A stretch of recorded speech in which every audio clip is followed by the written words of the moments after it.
It feels so good to be back in the studios for your favorite Monday night program. A program highlighted by the Sun newspaper last year through Mr. Ian Jackson and the editor of the paper as the best talk program on radio. The last time we were here was in February of this year. And no need to get into why we had to halt.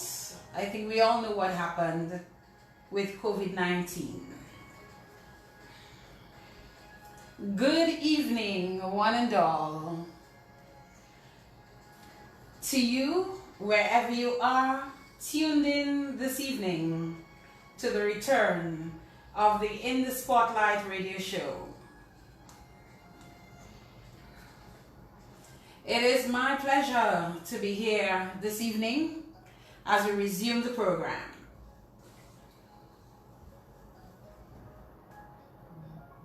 If you're in the UK and you're not yet in bed and you're up and listening, we welcome you to the program. If you're anywhere in Europe, we thank you for tuning in. If you're in the United States, thank you for choosing us this evening as well. If you're somewhere in the Caribbean, South America, wherever it is you're located, we thank you so much for joining us for the In the Spotlight radio show. The listeners right here in Dominica, oh boy, the many of you who meet me on a daily basis continuously for dines, when are you returning with the program?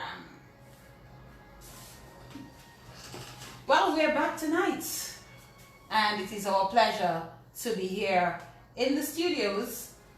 Let me say thank you to Q95 FM, Mr. Gregoire. Good evening to you, sir, wherever you are this evening. Thank you for the patience. I also want to say good evening and urge you to patronize the folks of Josephine Gabriel and Company Limited. They provided us with our water for tonight. Thank you, Josephine Gabriel. And I really want to touch the fans of the program. There are some really true and deep fans of this program. One just told me a while ago, I do not need the reminder, when I sent the reminder via WhatsApp. And they told me I had 7 more minutes to go. You know yourself. Good evening to you. I want to touch folks like Sabina. You know, Sabina, thank you so much for your efforts with the GoFundMe. We didn't raise too much money, but we're still grateful to those who supported. And those of you who promised to support, the invitation is still open to do so, because we do have little expenses for the program. And I want to touch a particular lady. I'm not going to call her name because I think she would prefer I don't. But there is this lady, I think she's from Barbados, resides in the US, stumbled on the In the Spotlight radio show some time ago, and she became such a huge fan. Let me tell you how much of a fan she is. I got to the studio this evening and there is this huge basket with fruits and cheese and crackers and all kinds of things, saying from a dedicated fan, and I know that it is from that particular fan. I just want to say that I love you plenty, and I want to thank you so much for supporting me with the program, and she supported me in other ways as well. And of course, she wants that to remain, you know, between me and her. But thank you so much. You know yourself. One of those days, I hope that you'll allow me to say who you are. But I thank you all the same for the love. My brother was very kind this evening to give me a lift to the studio and also to pick up my guest, because I have just a little transportation issue this evening. So Pato, thank you. Your sister appreciates you greatly for what you did this evening. He'll be coming back to make sure that I have a lift home. And I'm saying lift because my guest is, you know, British, and they say lift in the UK.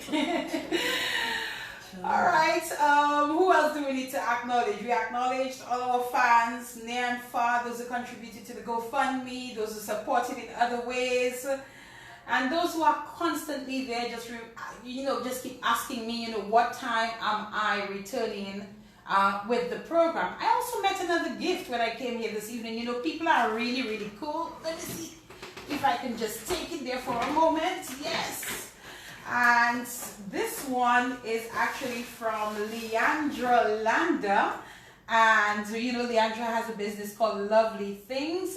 And she did this beautiful wine glass with in the spotlight written on it and my name and all of that. And Leandra, I really want you to know that I appreciate this greatly. Leandra also does a program on a Saturday morning on another radio station. I encourage you to listen as well when you do get a chance. So I'll probably show this to you all on the live at some point.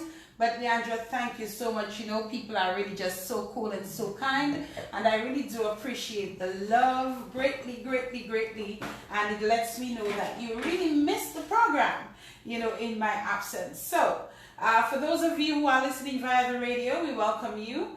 Those of you who are doing so via social media, remember we have the In the Spotlight fans page. I'm going to share the live to that page in just a while. You can also follow me on my page for Dinah Frampton, and I also have a public page which is for Dinah Fernanda Frampton. So follow us on all our social media mediums as well. So thank you so much everyone for joining us tonight. Yes, the WhatsApp messages are already coming. Alex Bruno, good evening to you, my big brother. Mother Sharita, Marvlin, Leticia, and my friends in Senju. You know yourselves. Good evening to you, and good evening to everyone tuned in and locked in to the program. We're coming right back to begin the In the Spotlight radio show, The Return.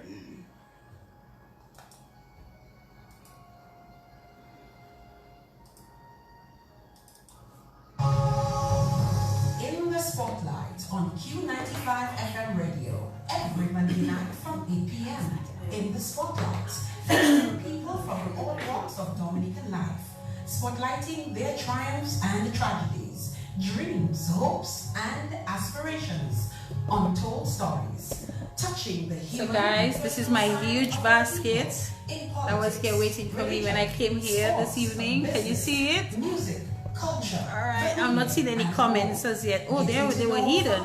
Yes, so that's my really, really huge gift basket that was sent to me. Yes, was there waiting. And I'll show you the lovely guys from Leandra right here. Very beautiful. Thank you, Leandra. Really, really do appreciate it. Thank you so much. Yes. Okay, back to my guests. And we're getting ready to get things going here. Uh-oh, what did I do right here? There we go.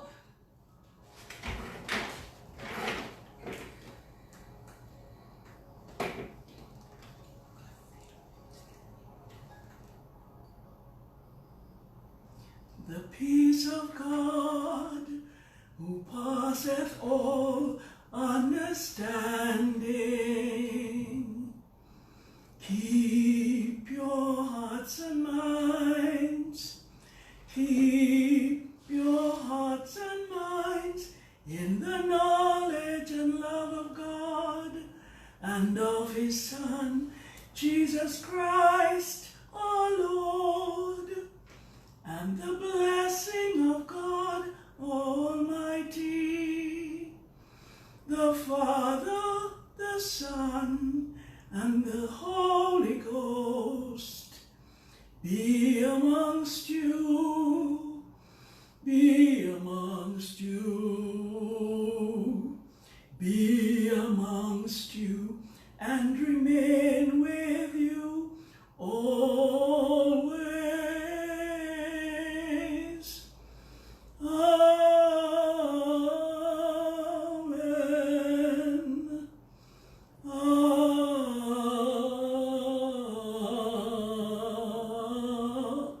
Amen. And ladies and gentlemen, this is how we begin tonight's In the Spotlight radio show. The lovely singing there was done by Angela James, and Angela James is our guest as we return with the In the Spotlight radio show. Yes, hello to you too from Miami. Hi Aura, good evening to you and good evening to everyone else tuned in and locked in. Angela, good evening my dear lady. Good evening. And how are we doing this evening? Hanging in there, a little shaky. I haven't received some bad news this evening, but yes, you did. You did, and I'm sorry for the loss of your family member, and I hope that your family can find a way to deal with this loss at this time. Thank you. All right. So, Angela, I'm going to allow you first and foremost to say good evening to our radio listeners, our social media viewers, as well as anybody else out there who is listening that you would like to say good evening to. Good evening, everyone. And Angela keeps it just that simple, so everyone gets their good evening right away. So, Angela, first of all, let me thank you for agreeing to be on this program tonight. I know it's probably a little past your bedtime by now. Certainly is. But we do appreciate the effort that you're making to be here on the program as we resume the In the Spotlight radio show. You are a fan, as far as I know. Yes, indeed. You've listened to a few of the programs, so you are quite aware of what the program is like and is about. And again, we thank you for being here. So Angela James, if someone were to ask you, who is Angela James, what would be the reply? Well, I'm Angela James, a citizen of the world, first of all. Born in Dominica many, many moons ago. I come from a humble background. My mother was a single parent. I have two siblings. I had two siblings. Both have passed on. I have another sibling, come to think of it, by another mother, a sister by another mother, and her children. The family that I have here are the children of my sister, my late sister and brother-in-law, Bernard and Janet Eugene, and their children, quite a few of them, I think numbered 12 in all. So I have family around me. In the UK, I have a daughter and a grandson. They would probably be in bed by now. They're probably fast asleep. I tried calling Jillian earlier and there was no reply. Her name is Jillian. Jillian. Okay, so I hope, here's what we're going to do for Jillian. Tomorrow we're going to be sure that Jillian can access the live via either one of my pages and that she can get to see her mom. Lovely. And I think she'll be very proud, I'm sure, by the time we're done. Thank you very much. Okay.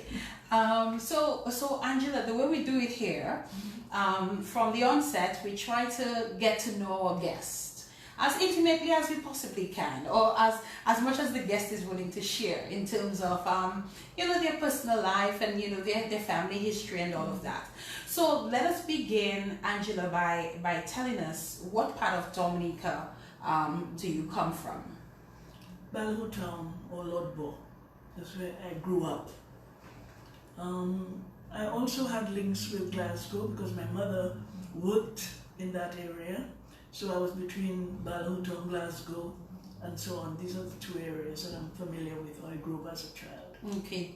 What is your memory like if you had to go back down that road? In those early years, a lot of it escapes me. I have forgotten some. But some of it I remember. They're quite, stark. I remember, for instance, when I was old enough, my sister and I, Janet, would be playing in the Café Zépiant outside. This Café Zépiant? It's Wild Coffee. Wild Coffee.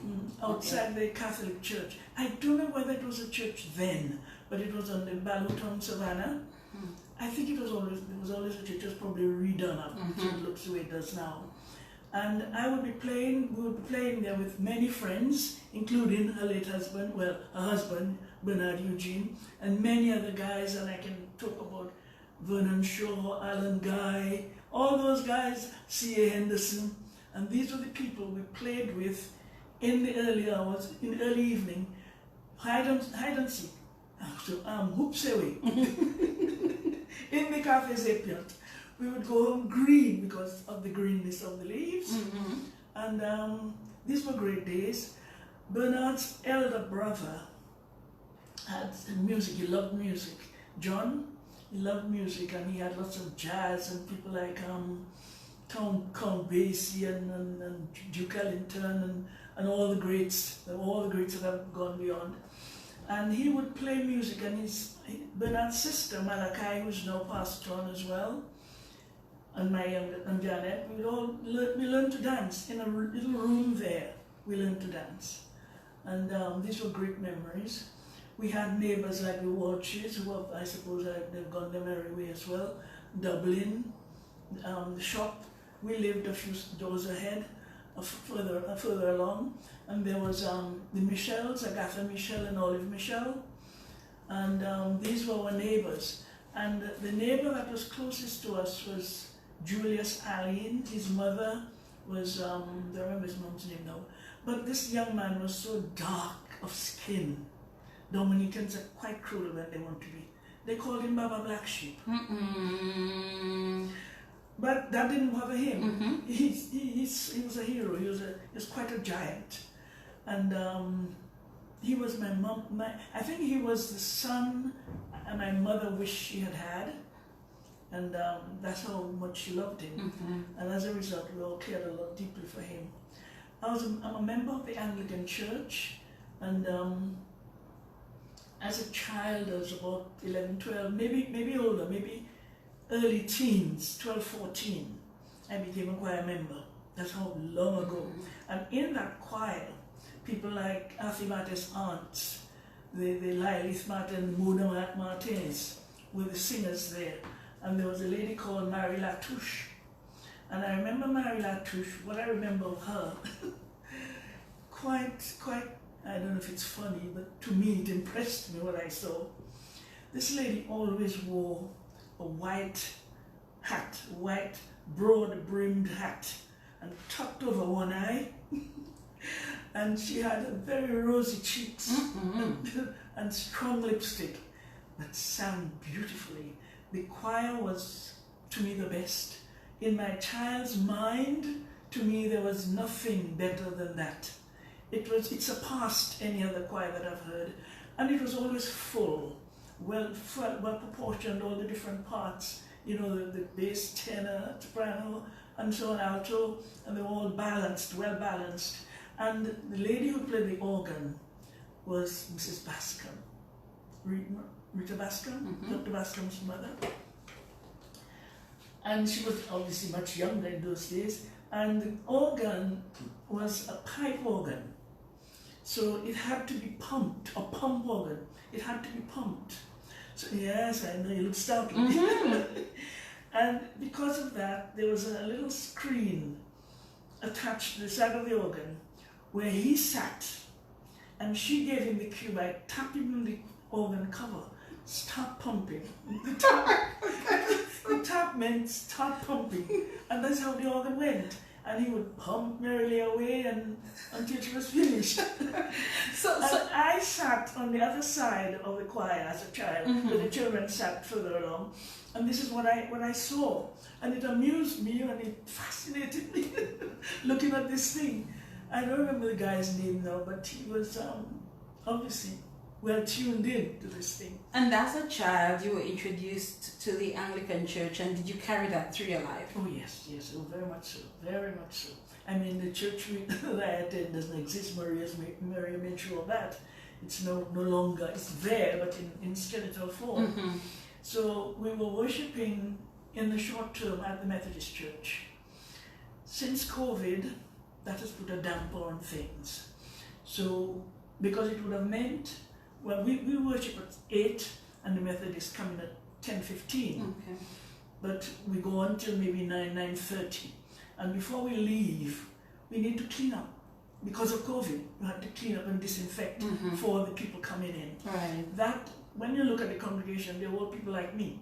And you know, and people, scarce, not a lot of people. So there's a rectory where the Anglican priests live, and that too was flattened by Maria. but it's been rebuilt and reorganized, and we have enough chairs to do distancing and social distancing, and some people can come. I think others don't come because it's a little distance away for them, and this transport perhaps is difficult on a Sunday morning. So really, just a few of us have been attending. It's nice to be back. We don't have any organ, but hopefully one day we'll get a keyboard that will help along with the music. And it's a nice warm group, you know, we enjoy ourselves. The service is short, we don't have a priest. So some of the ladies are very kind, and they take turns to do matins. And we sing, we limit the hymns we sing, because again of the breathing thing, the COVID thing.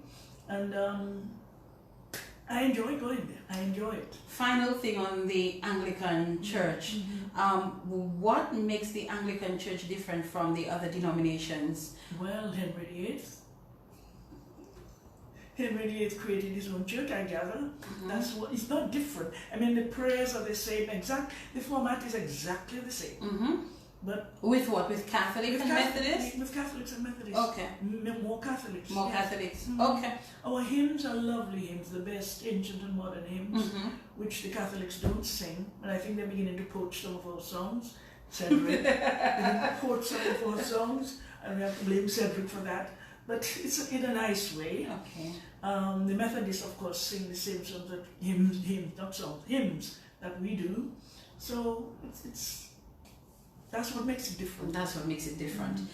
You mentioned in terms of your childhood days, you know, the things that you all did. I want to ask a couple of things around that. One, there was no electricity then, was there? No. Oh la la. Labels on the glass. You know what a label is? Those little black insects that yes, and they make the lights. That's right. In the country in particular, we caught those and put them underneath the glass. That was your light. Seriously, they gave a good light as well. They did? Yeah, of course they did. They were alive, and the light and want to get out from under the glass. So, you know. But what was it like back then? I mean, because you didn't know about electricity and you didn't know about telephones and all of that. But what was it like in that time, you know, not having those things? I don't think it was any worse than today. I think it was better, to be honest. I mean, because you didn't have to be glaring at television. My sister and I, we as I said, we were between Pottersville and Glasgow Estate. And when we were more Glasgow than Pottersville. And there's a balcony adjoining the house, obviously a balcony, and there's some pillars there forming part of the balcony. And we decided, my sister and I decided, to claim the name, the balcony, the posts along the balcony that held up the balcony. And one of them was Mrs. Cathcart. And we called the different, what do you call them? I'm trying to find a name. What was, you know, the Try to remember. Yeah.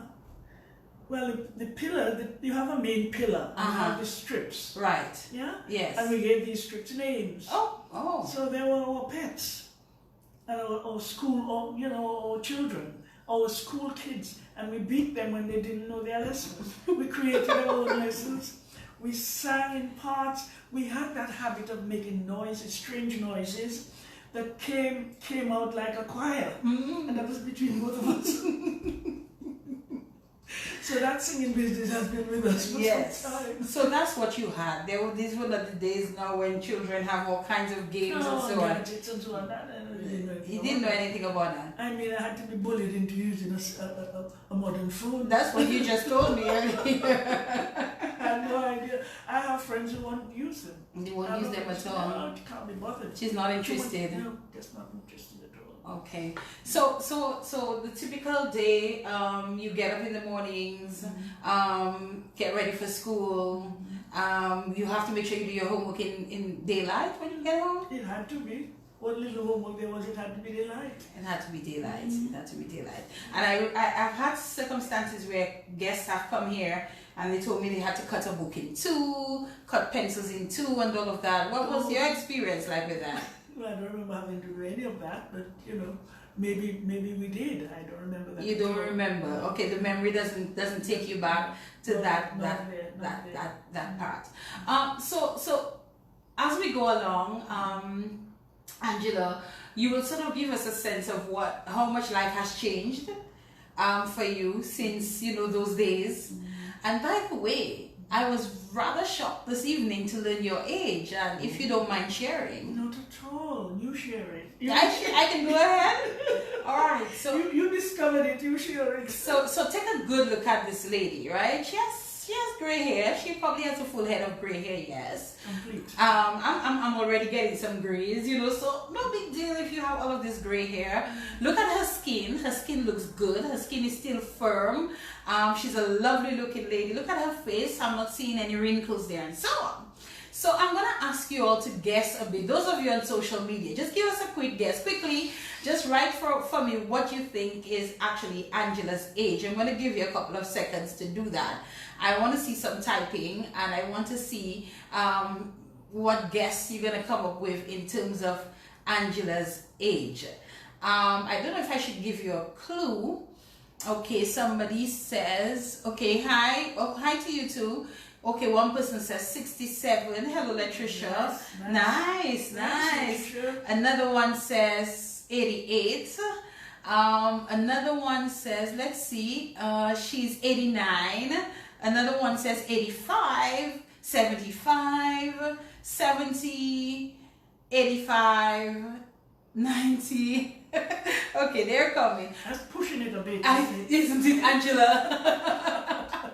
Okay, so Angela is actually 88 years old. And I can tell you that this lady walks pretty well. She has a cane that she uses just to give her some support. She walks well, she speaks well, she looks well. She's quite tall. And you're a model. Yes, so she's actually 88 years old, and she's quite alert. She may forget a little, as you said. You do forget a bit, right, Angela? But you're still pretty much alert. Okay, so Angela is 88, so I aspire to get to that age and to look that good when I in fact get to that age. 8:31 is the time in our studios. If you're just joining us, this is the In the Spotlight radio show, and tonight we have with us Angela James as we make our return or comeback, if you want to say, on the program in the month of August. It is the 10th day of August in the year 2020. Yes, wow, she's actually 88 years old. For those of you who are I'm seeing quite a bit of friend requests coming up here on the screen. You may have to just simply follow me because I'm at my maximum with friends, so you just follow me and then you get to see everything that I post on my Fidina Frampton page. All right, so we're back with Angela. Are you good, Angela? I'm good. Angela is good. All right. So Angela, let us talk about growing up. You spoke about your much younger days. In between Glasgow and Pottersville or Lord Ball. You talk about those days. Let us move on. So in terms of your school, what school existed around that time? All the schools existed. I went to Convent High School. You went to Convent High School, and before Convent? I think Rosa Girls School. Rosa Girls School. Yeah. I know I'm gonna cause you to dig a bit deep into your memory. Because I'm sure there was another one as well, but I'm not sure. It wasn't the mixed school. It wasn't the mixed one. I'm not sure which one to be honest. Okay, but it does not really matter at this point. Do you remember your days at Convent? I remember Mother Christiana in particular. Mother Christiana. She was a singer. And she taught us Blue Danube. What? Moonlight beams, moonlight, moonlight. That was Mother Christiana. And Mother Hildred. These are the two that I can think of at this time. Okay. But tell me about what school days were like back then.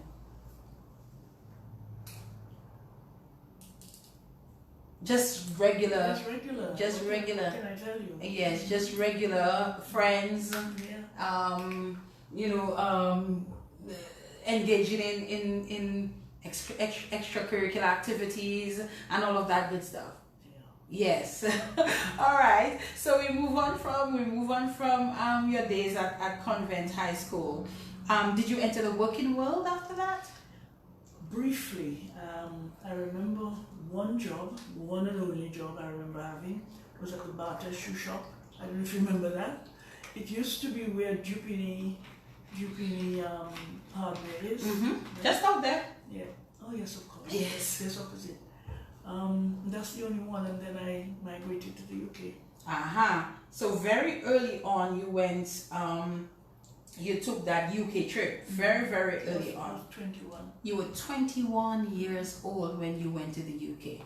Stick around. We're coming right back. We'll be talking to Angela about that decision to go to the United Kingdom and how that turned out for her. Keep it locked. We're coming right back.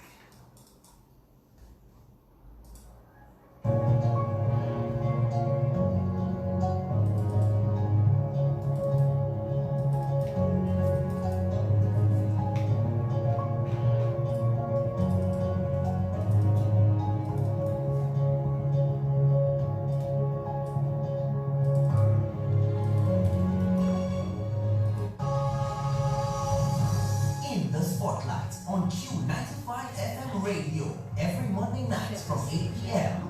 In the Spotlight, No. featuring people from all walks of Dominican life, spotlighting their triumphs and tragedies, dreams, hopes, aspirations, untold stories, touching the human and personal side of our people in politics, Somebody's religion, claiming your sports, outfit. business, music, Daria. culture, the media, and more. Daria Getting Eugene, to know our fathers, loving that our outfit, fathers, Auntie, and claiming it. Oh, So she's gonna come to your closet and get it. it looks like their it. stories. Too big for No you, kid. limitations, no restrictions, no holds barred. And you In the need- spotlight will also Yes, quite a spotlight few people interesting listening. topics, Ophelia is issues, really- and relevant Ophelia. situations. Oh yeah.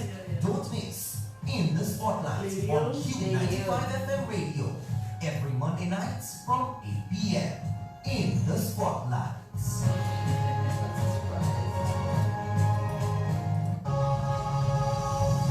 In the Spotlight on Q95 FM radio every Monday night from 8 p.m. In the Spotlight, featuring people from all walks of Dominican life, spotlighting their triumphs and tragedies, dreams, hopes, and aspirations, untold stories, touching the human and personal side of our people in politics, religion, sports, business, music, culture, the media, and more. Getting to know our farmers, public servants, youth, the ordinary Dominican. Listen to their stories. No limitations, no restrictions, no holds barred. In the Spotlight, we'll also spotlight interesting topics, issues, and relevant situations. Don't miss In the Spotlight on Q95 FM radio every Monday night from 8 p.m.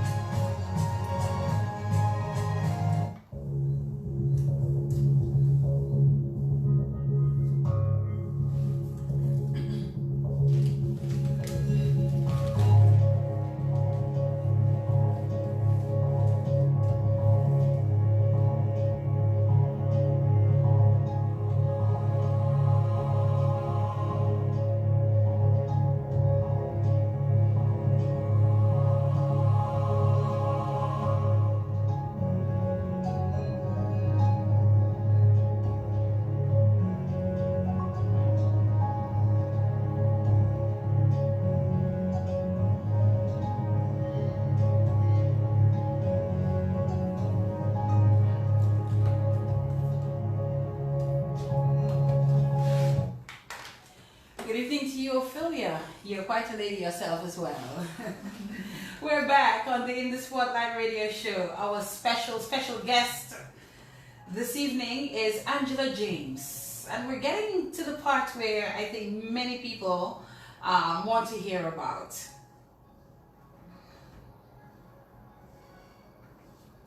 First of all, Angela, how did you come to the decision to move to the UK? There was an advertisement, they were advertising, inviting people from the Caribbean to come to the UK. And this is how it started. I actually did a bit of research, and I saw that the first ship, first boat, went in 1948. Really? And it came from Jamaica, Okay. with just under 500 people making that maiden voyage to the UK around that time. So you recall seeing an advertisement in the papers? Well, it must have been somewhere, but I didn't see it personally. You didn't see it My personally? mother and others may have seen it Uh-huh. and decided there's an opportunity. I had an elder sister as well, a sister by another father, and we went off together on So, a journey. so with the advertisement, so your mother saw it and told you, what did you have to do then? Well, all we had to do was, again, the memory is Yes. a thing on there. Yes. But my fare was paid, and my suitcase was packed, and off we went. My mother, as I said to you, had this friend called Julius Allen, who she loved very much, and he was in England, and she contacted him and asked him whether he could meet us. So he received us and put us up for a while in his own home. And but I'm going ahead too far. Yes, you are. That's all right. We'll catch up. We'll catch up. So, do you remember when it was that you actually left Dominica? Either March, I believe it was March. Janice, how old are you? I think it was around Janice's birthday, my first niece. Around March, I think, of 56. March of 56. So you were about 8 years later that from the After first in- one. Yeah. Yes. Well, I only heard about that boat, along the way somewhere along. I never knew it existed. You're talking about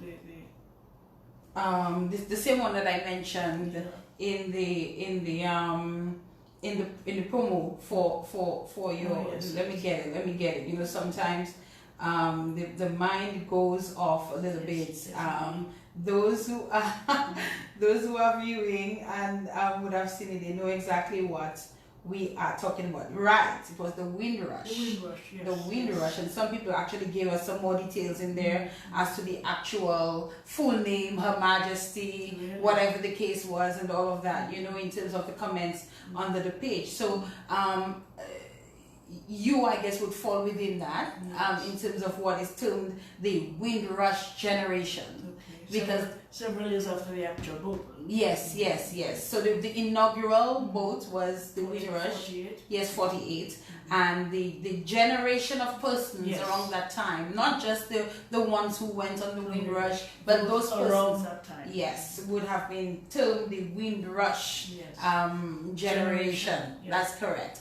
So you're saying that it was in 56 you decided to go. What was going through your mind when your mother pointed this out to you and sort of suggested or recommended that you go on this trip? What goes through a child, a person, a 21-year-old woman, but not too well acquainted with life in general, and certainly beyond leaving the island and going to somewhere else. You just go because you're told to go. I see. You're told to go, so you go. And luckily for me, I had an elder sister, and she too was I suppose, told to go. So we went, we were company for each other, and we went on that trip. Do you remember the day at all? I don't remember the day. What I remember before the event was, again, going back to church, there was a service, a Sunday night service, and on that occasion they sang, God be with you till we meet again. I haven't forgotten that one. God be with you till we meet again. And I cried my eyes out. It was so sad because I was leaving everybody behind, and I didn't know when I was coming back. It was just a sort of going into the unknown, which is what had happened, venturing into the unknown.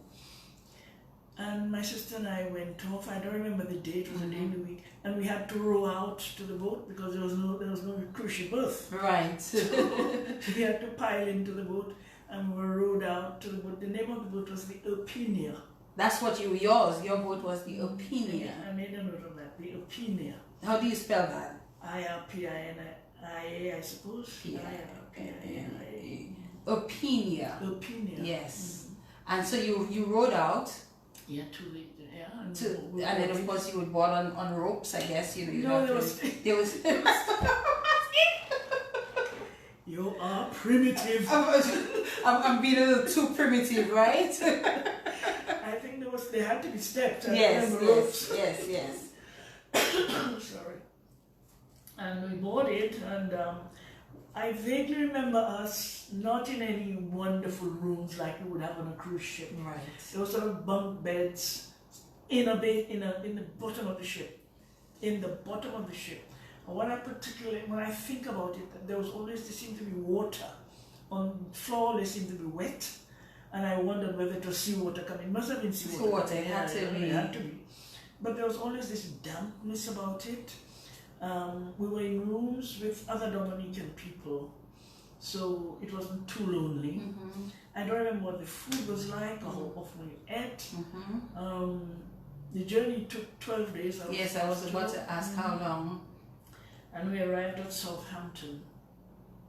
And from Southbridge, where all the boats dock. Mm-hmm. And from Southampton, we took a train to London, to Waterloo in London, where Julius Jess met us. We were very happy to see him. He was happy to see us.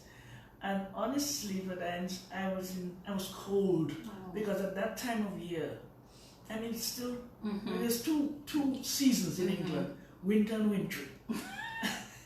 And it was wintry weather, so I was freezing actually. I remember that, and I had just a cardigan, and all my cotton clothes with a cardigan is not really suited to the weather at all. But weren't you aware that you Of probably... course you're aware, but if you don't have these things available in Dominica, you go with what you have. Sure. You know? Yes. And really, you have no idea how cold it's going to be. You have to be in that thing. You hear it's cold, I mean, you feel, well, you can deal with it. But no, not until you get into it. It was cold. However, we got to the room that was prepared for us. And Jess, our friend, lived on the lower level with his partner, and he got us a room at the top, upstairs of that room. You and your sister? Me and my sister. I don't remember whether there was a one bed or bunk beds. I don't remember that. But the point is, we were there anyway together. On the landing in front of the room, there was a cooker, a gas cooker, and that gas cooker was shared between Jess and his partner and my sister and I. So 4 people using a 4-burner cooker.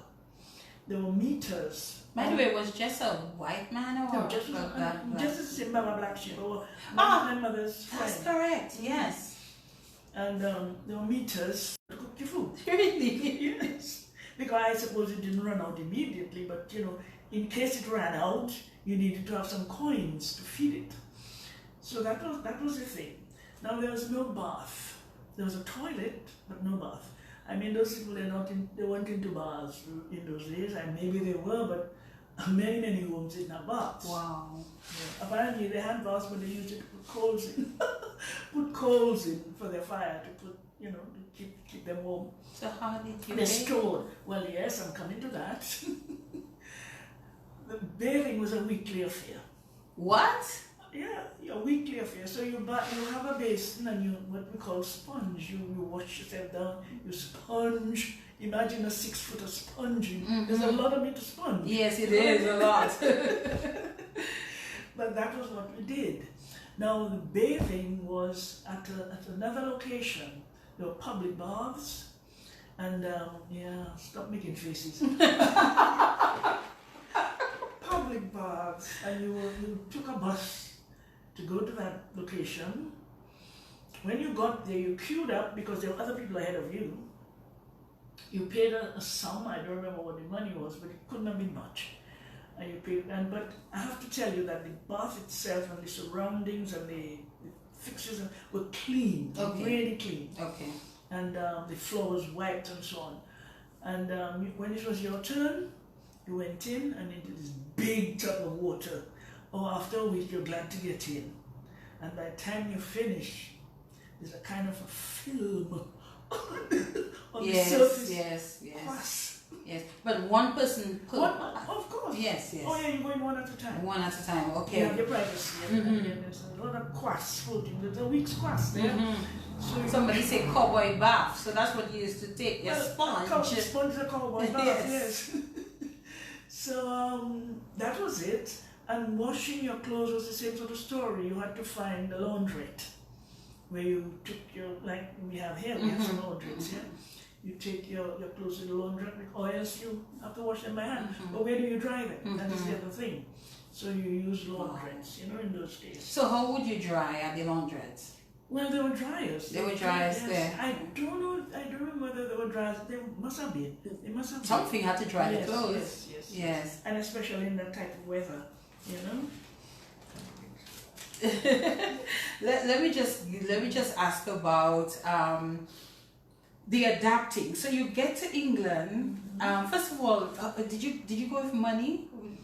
Not much. The fare was paid, and we had some money, but not a lot. You know, and we had to find work immediately. Oh, we had to find work immediately. Okay, we're gonna come to that. So very little money, but you have to adapt. You have to adapt. How was the adapting process coming from Dominica, getting there and having to you had rivers probably in Dominica, the sea and all of that to go in, but now you have to subject yourself to taking cowboy baths, like Glenda just mentioned, waiting in line to do that, as a matter of fact, putting money in a meter to cook and all that. You had to pay for the bath, by the way. Oh, you did? Oh, yes. Everything was money. Yeah. Everything was money, yes. So what was it like adapting to that new way of life? Well, and how was it different from what you did in Dominica? Well, that's what I'm saying. It's something. There's no comparison at all. You adapt because you have to adapt. You adapt. Needs must. You have to do it. And what else do? You know, you have to see really, because everything is so big. It's so different. The food is different. The atmosphere is different. You're cold. You've got to find your way to find work. You know, to a job. You don't know where you're going. So really, it's quite it's jigsaw puzzle. How soon after you got there were you able to make contact with mom back home to let her know that by letter? We had to write letters. Because there's no telephone. We had to write letters. How long would a letter take to get? Well, they weren't too bad apparently in those days. They're long. They take longer now. But I'm not sure, to be honest. I'm not sure. Okay. But that's how we corresponded by letter. And I'm sure those letters must have been some long ones, explaining all of this. I don't know about the length, but once you wrote to say you're alright and how are they, you know, the usual thing. Yes. You know? Hello, Mom. How are you? I'm doing fine, and so on and so forth. We know the format. We moved here today because moving was another thing. The landlords were greedy and they needed to get the maximum out of you. If they felt that there was somebody else who could pay them more, they gave you notice to quit, to get these people in. And that happened on more than one occasion with us. One night in particular, my sister and I were sitting at another address, in fact, Jess and his partner left London and went to live in another part of the UK, which I think was Bradford. So we were really on our own. Then, did you have to open the space to somebody else to help with the rent? Oh no! We had to. No, we were set. It was no joint thing. They paid their whack and we paid ours. What you call it? Whack. Teach me, Angela. Teach me. Whack. What? They paid a lot, and we did. You're still using a word that we don't use too much. Okay, all right. Okay. Excuse me. That's all right. I'm loving it. That's all right. No. We didn't share. It was not a case of sharing. We were quite independent. And I mean, think about it. You have, in order to keep warm, you need to have money to feed a meter inside your bedroom, an electric meter. So you needed that for a meter for the heat? Yeah, to keep warm, you have to put money in that. And once it runs out, you're icy cold. Wow. And you do the same for the cooker on the landing. So you needed to have coins, whether they were, I think they were pound, shillings and pence in those days. I don't remember what the currency was. But it wasn't like I don't think it would have been as expensive as a pound. It was a little less. Okay. Yeah. All right. So you moved. Your friend Jess and his partner moved out, and you and your sister remained. And what happened? But the thing is, for some unknown reason, I cannot remember again. If your memory fades. That's okay. That's okay. We have you here just to share with us whatever you can remember. We moved to another location, another home, and another home, and yet another home, because the moving business was these landlords, and I say, were greedy people, and they needed to squeeze as much as they could out of you. They used any excuse, like the cooking, the smelling of your cooking was interfering or disturbing somebody else. Any feeble excuse came up. You know, one night we were seated there in another address altogether. I think it was somewhere in Earl's Court. And we sat there. Earl's Court is, do you know London? No. Okay.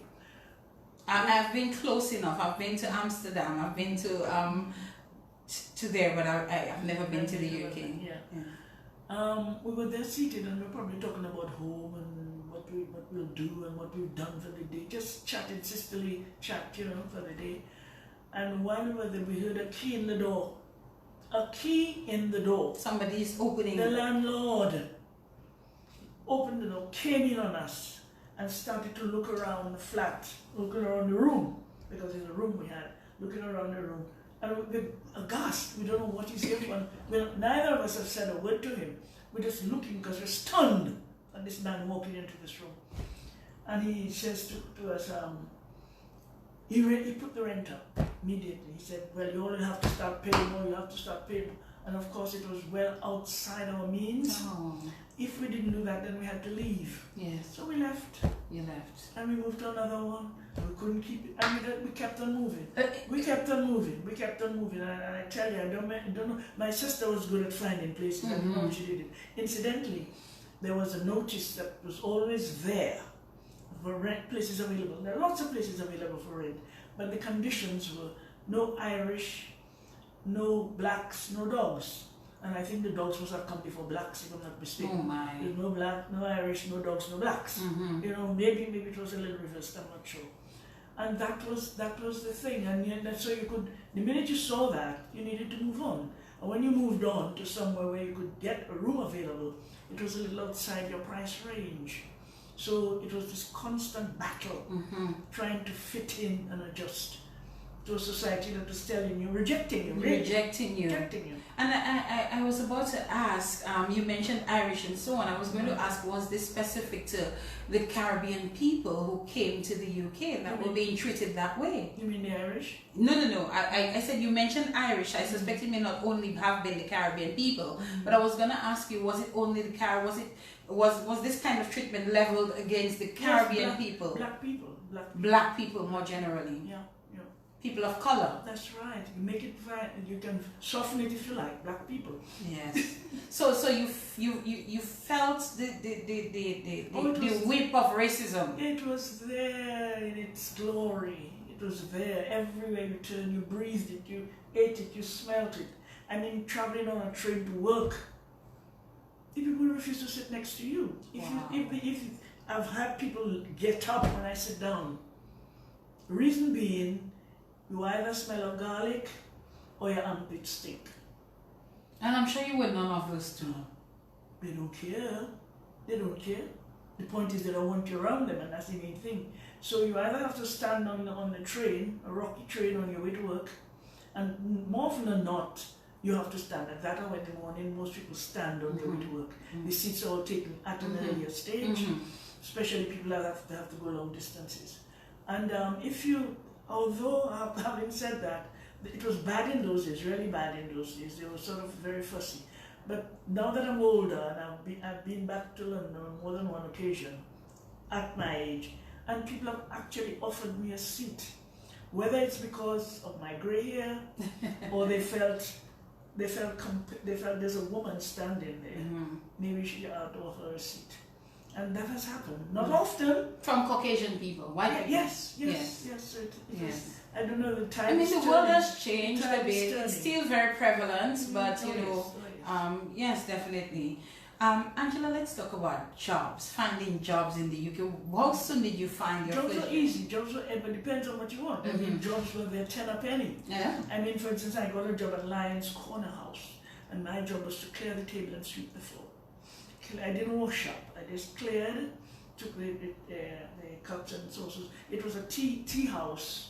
They didn't serve big meals, so you had your sandwiches and your cakes and your teas and so on. That's all, and they were all over the country. Lions Corner House, they were called, and that was easy. Was that your very first job? That was my very first job, and I had difficulty finding because where I think we lived somewhere not in Paddington. I remember we didn't live in Paddington, although it was near enough. Paddington is quite small.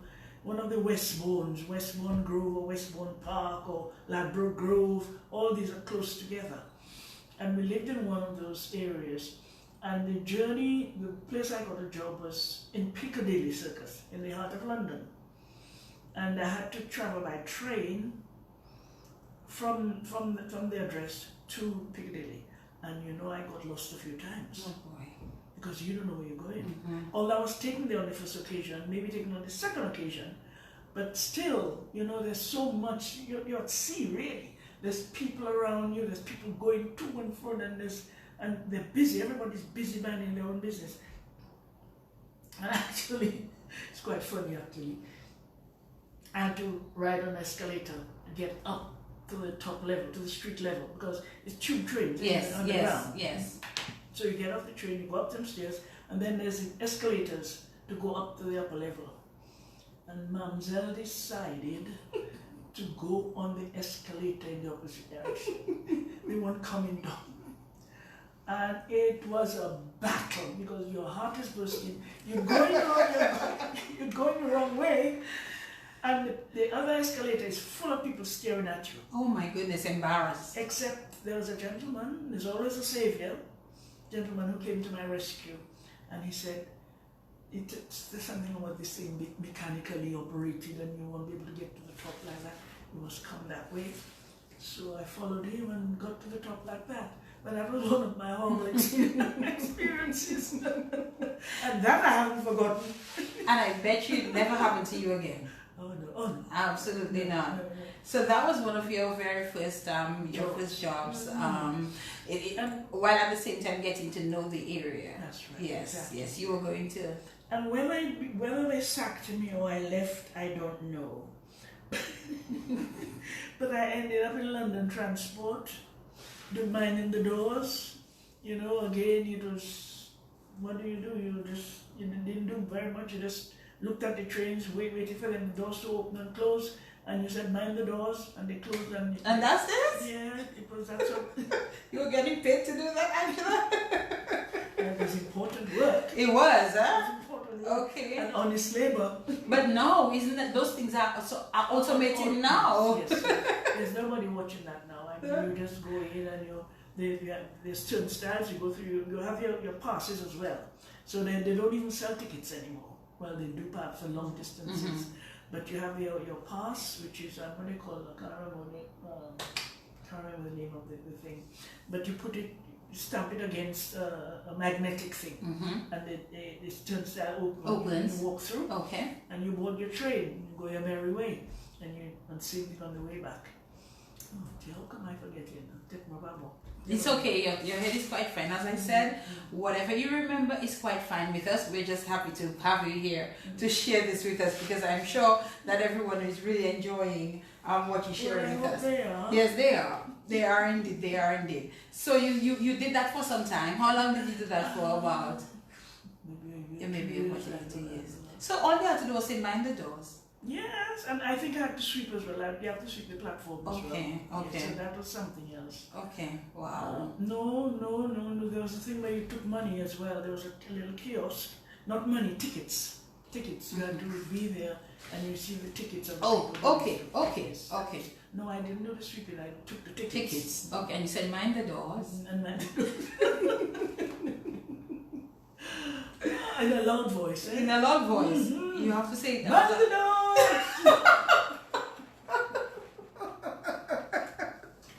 Oh my God! Somebody said Oyster card. Is that what you were trying? Oyster. That's right. Yes. Oyster Ostercard. Thank Yes. you. Yes, thank you, Trisha. Yes. So you did that for some time, and then what? Then I moved on. As I said, I don't remember what happened there because I had a few jobs.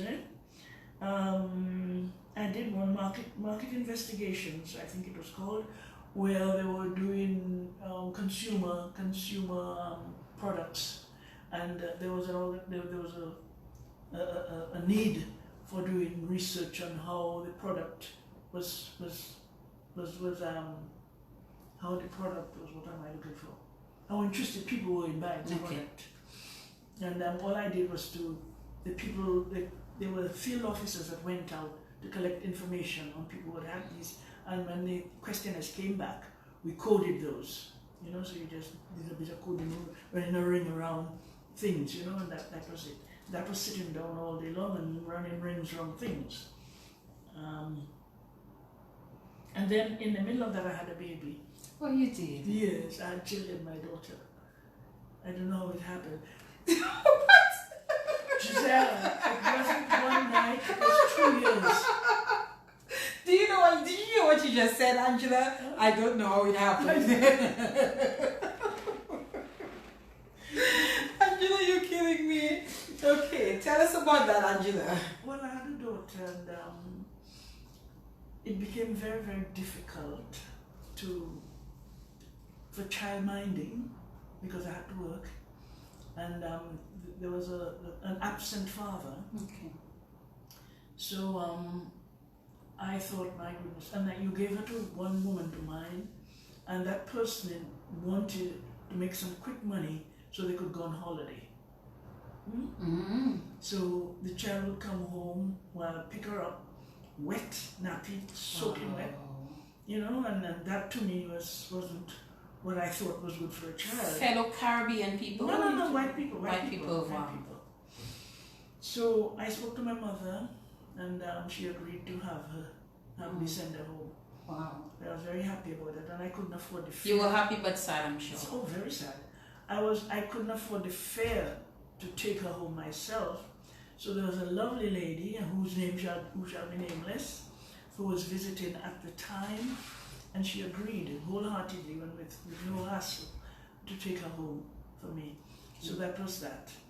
So she went home and spent 4 years. She was only 18 months when she went home, and she came back at 6. Okay. And she came back armed with 3 songs. But before that, when she came back, I had accommodation in readiness to receive her. Okay. So it was a nice little place. We had our own little kitchenette and nice room, but we had to share a bathroom. Okay. At night time, after school, I would bathe her. By then you had the bathrooms and all of that going on. Oh yes, bathrooms. No. We Yes. still having those Yes. Porchester baths sometimes. What you call that? Porchester. The place was Porchester. Porchester. So yes, I would bathe her nighttime before bed, but morning time I didn't, especially in wintry weather, I didn't see the need to bathe the child again. So it was a question of having a basin of warm water, giving her a sponge, and getting her ready for school. Right. And one morning, I don't know what happened, I was thinking or what, while I was doing, she said, "Mom, do you love me?" I said, "Of course I do, why do you ask?" She said, "Then why is the water so hot then?" You were trying to burn the child. It looked like it. And then that warned me that I should test the water. Yes, before you put the child in there. Yeah, she was 6 years old. They would come pick you up.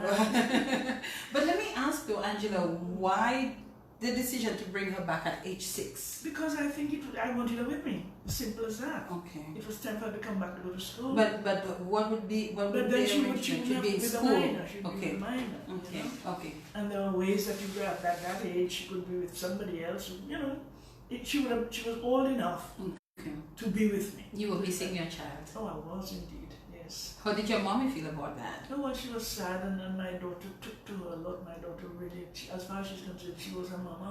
Okay. You know, and she still thinks and loves her a lot. Okay. Even now, you know. Okay. All right. So she came back at age 6, and then you got her into school. Yes. Was it easy to get her into school? She was Yes. born British, right? So Yes. that should not have been a problem. No problem at all. Yeah. School was just down the road from us. And what I was saying is she came back armed with 3 songs. Yes. And one of them was Head, Shoulders, Knees and Toes. Everybody also should know that. The other 2, however, one was Sparrow's Sasae. Sasae. At age 6? Yes. But children listen. Sasaye, Exactly. Sasaye, Boche, something like that, right? I used to say Chemwe, instead of Chemwe. And the other one, wait for it. Madam, Bangwe Bangaira.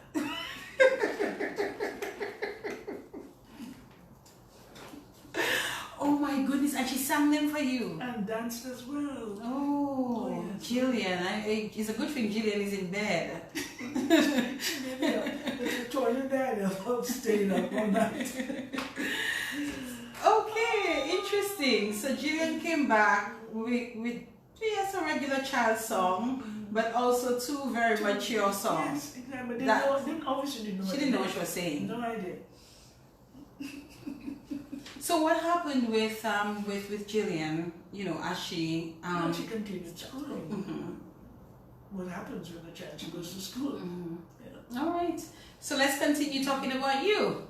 What do you want to know now? Right. So you brought back Gillian. What were you doing at that time? Where was I working? Another organization called Cement and Concrete. No, Race Relations Board. And at that it dealt with complaints of racial discrimination. She's on. She says, "Mom, behave yourself." Your daughter. There you go. She's awake. Yeah, she's very much awake apparently. I'm telling stories, your stories, all true. Lovely stories. Yes, race relations. Race relations. And how I got into race relations was through a friend, because I was between jobs and waiting at the bus stop to get, I don't know where I was coming from, waiting at the bus stop to get home. And a black car pulled up in front of me. And in it, and with somebody that I knew fairly well, the person shall be nameless. And he said to me, what are you doing? Why are you standing there? I said, well, I was waiting for a bus to get home. He says, well, jump in, let's go and have lunch. So we went to a lovely little Ceylonese restaurant in the nearby Earl's Court, where the Dominican High Commission is, in that area there. And we had a lovely Ceylonese lunch. And then, because I was at a loose end, we drove to north of London to see a friend of his who worked in race relations, and they just set up the organization and they were looking for staff. Okay. So I got a job there as a filing clerk. Okay. And that's how I started in race relations. And I stayed there till I came home. Seriously? 20 or 23 years to be exact. So tell me more about what this company did. Well, the race relations was that they looked into complaints of racial discrimination. Okay. In all areas. Housing, employment, Was there quite a bit of that, Angela, at that time? Rife with that. Oh wow. Just rife with that. And there's to give it a little by the way, just where the Race Relations Board was situated, it was a sort of temporary thing, because there weren't several offices, there was just one or two people in it. In fact, there was another Dominican working there, Charles Williams, you call him Tops. You're too young to know that. But Very too some young. people are older might, if they're listening, they might know who Tops was. He's now passed on. But Tops was an employee there, and the gentleman that my friend took me to meet was the other one. There were 2 field officers, and I was the filing clerk and tea maker. So, and we were situated right underneath, on Westminster, right underneath Big Ben. That's where the offices were. So every time the clock went off, you can imagine. Yes. Oh, so close. It would have been quite loud. Right underneath. Right. Just look up and there's a clock. Oh. But that office didn't last long. We moved to Victoria, which wasn't far from there. And it was a bigger office, nicer office, and so on. And in that place, there were several wonderful people working there. Really nice people. One of them was somebody called Tanya Rose, lovely English lady. And she befriended everybody, me among them. And I'll tell you a story, and tell you a story about her, although it may be showing off a little bit. I'm not prepared to show off. I was invited here to tell my life story. Oh, you can show and off if you choose. The facts. This lady, on 2 occasions, on 1 occasion, I got to find out that she was the wife of a director of a film. And the film was Guess Who's Coming to Dinner? Yes. With Sidney Poitier. Really? And this lady was the one who wrote all the lyrics. Every word that Sidney uttered, she wrote those because she was in race relations. And as you know, the film Guess Who's Coming to Dinner was race related, oriented. Because it was a black girl, white girl, black man, and so on. So her husband, as I said, worked as a director and she was the script writer. And that is one of my London stories. There's a few more. There's a few more. You may not believe. I want to hear. Are you ready for that? And they are too. Yeah. I don't remember his name, but I suppose it's a good thing, or you've arrived when you shake hands with the Archbishop of Canterbury. Is that so? Yes. Oh, how did that come about? Exactly. It was after a funeral, actually. One of my colleagues passed on. He was well into the church and, well known and high up in whatever society, I suppose. And after the funeral, he stood at the door and shook the hands of the mourners as we left. And so that was my first meeting. The second very important lady that I call her, Look at you smile. I call her important, and maybe she wasn't. I don't know, but and she was so pretty, a pretty lady. She's not dead. Pretty lady, Winnie Mandela. You met her. What was that like? But she again, because she was in the apartheid thing. Yes. Again, she was linked with the same Tanya Rose. Okay. And they invited her to a reception that we held at the board for her. So, I mean, apart from shaking her hand and looking at her from a distance, that's about all I did. It doesn't matter. It doesn't matter. I touched her. That's correct.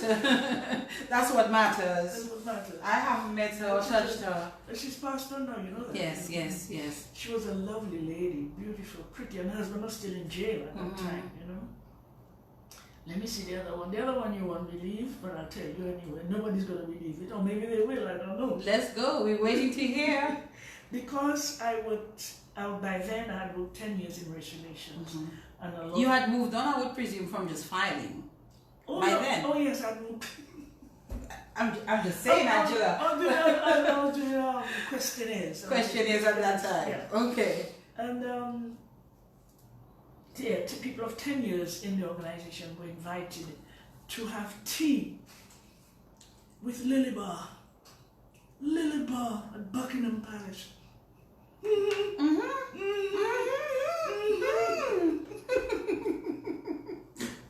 Or Buck House, as the Americans call it. My.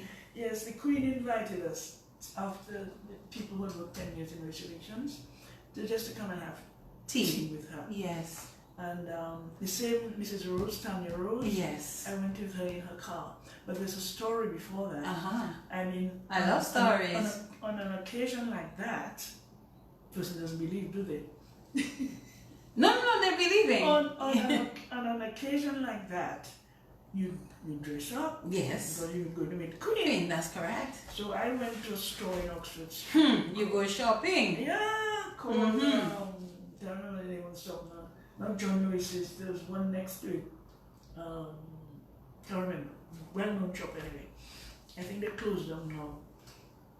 But I picked out a lovely sort of mustard, not mustard color, or Burnt orange. burnt orange. Yes. And that thing, pretty. Somewhat like this or what? No, a little darker. A little darker. It was a knit. Okay. And hugged, and I didn't have any belly there. You still don't have nothing there. I do. Sister Angela, you want to talk about it? Let's leave that one alone. Right. So I bought this pretty dress, and it fitted, and it cost in those days, £30 was a lot of money. Mm-hmm. I paid £30 for that. And I went home and I had some black gloves, black handbag, and black shoes. All no hat. No hat. All for the occasion of meeting Her Royal Highness. Yes. I then tried on the dress, and in trying it on, I felt something prick my leg. I turned it over, and there was a hole in the hem of the dress.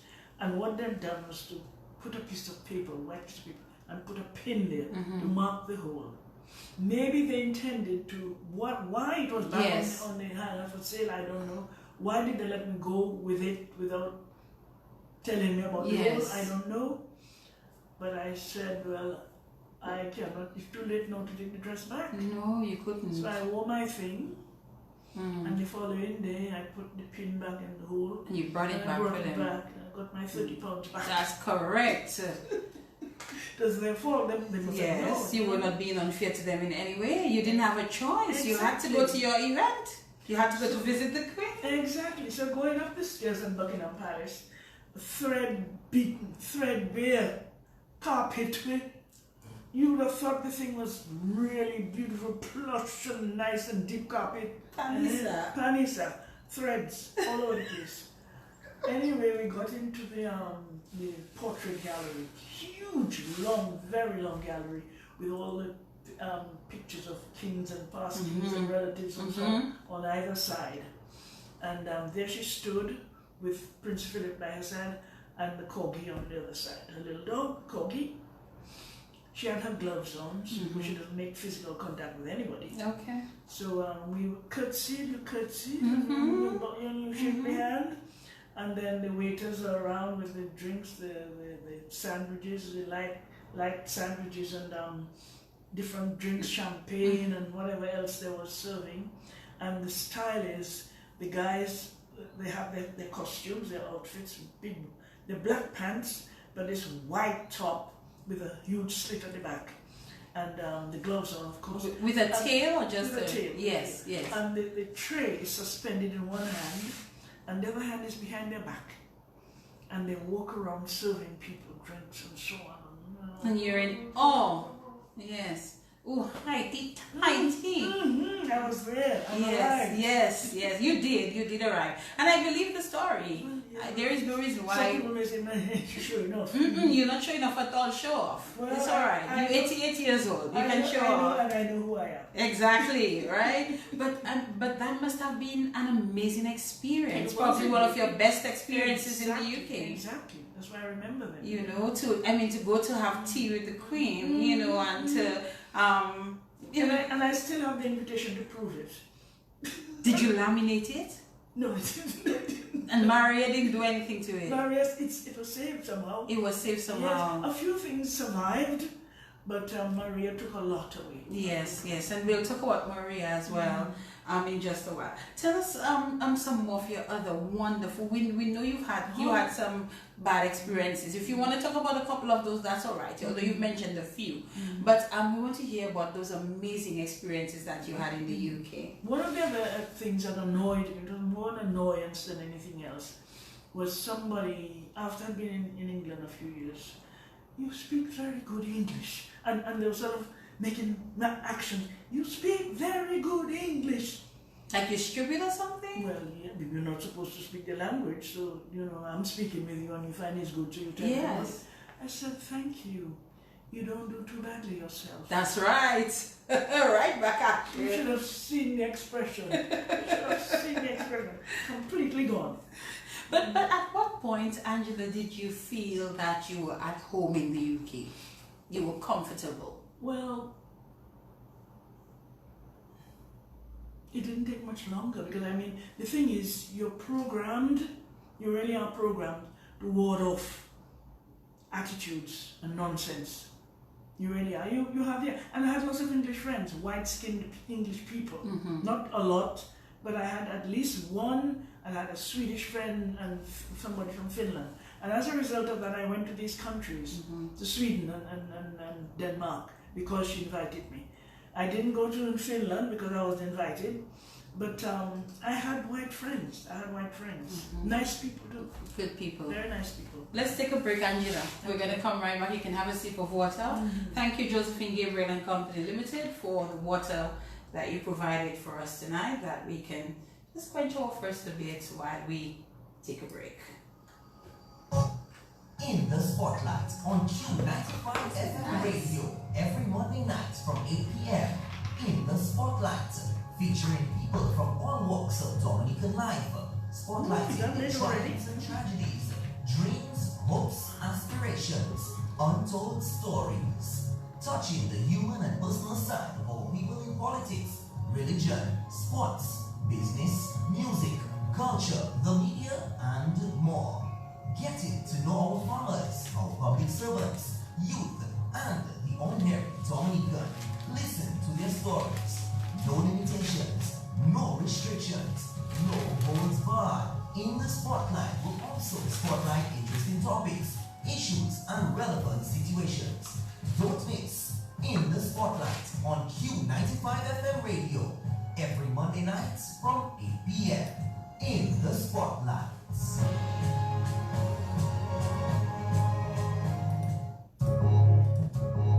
One-on-one with interesting personalities, educational and informative topics and issues, intriguing and entertaining. A must listen to. In the Spotlight, Monday nights from 8 p.m. on Q95.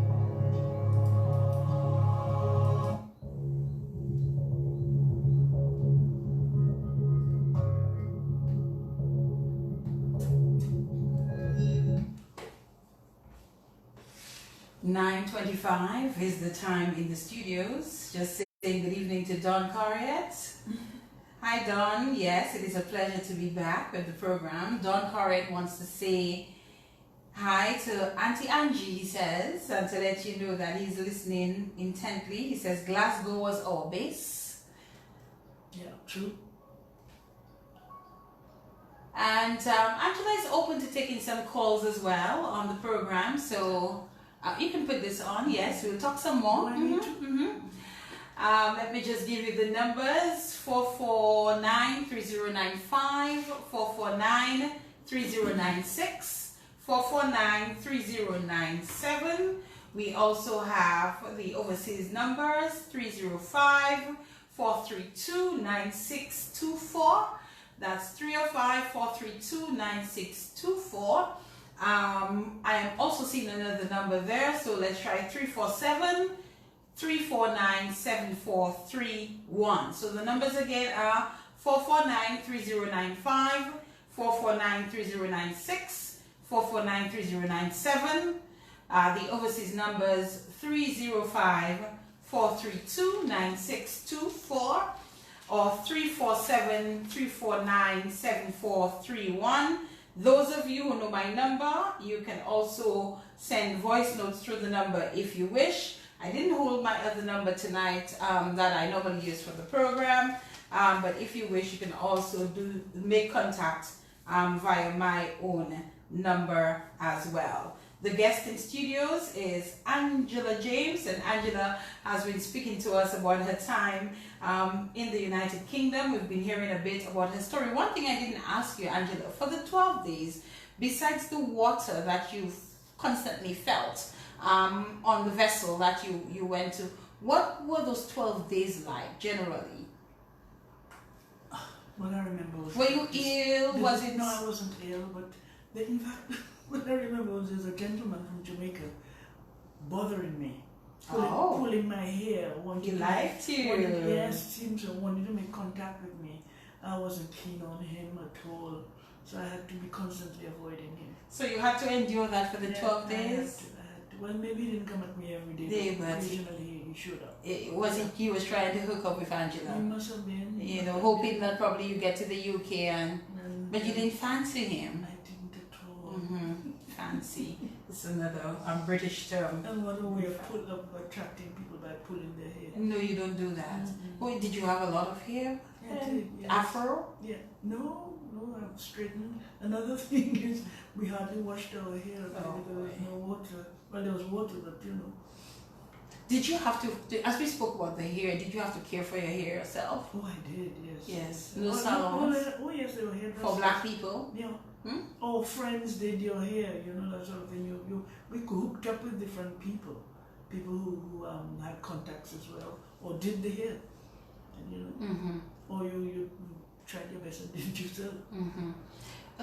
Another thing we sort of missed a bit earlier on in the program, because I want to get to the point of you returning back to Dominica.